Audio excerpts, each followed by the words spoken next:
The nice thing about having the trees and the cinder blocks, the good news is they don't blow over. The bad news is they grow so well that you end up with tremendous tops. That's so tall that when you put that in the field, in most circumstances, you're probably going to have to provide it some additional stability, or in just watering it in, or after a good rain or two, this will actually shift enough in the soil not to hold itself up.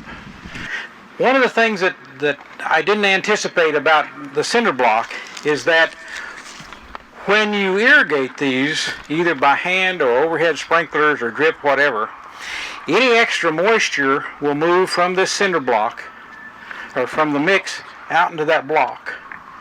As this begins to dry, it will move from the block back in because the texture is very, very similar.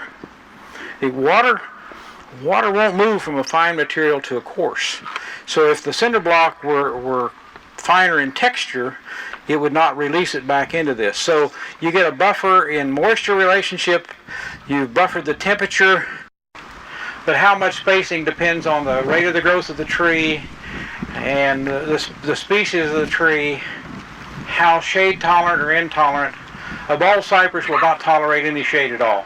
So unless if you want bald cypress to be full and develop to the base like they normally do out in the wild, you're going to have those spaced 18, 20, 24 inches apart.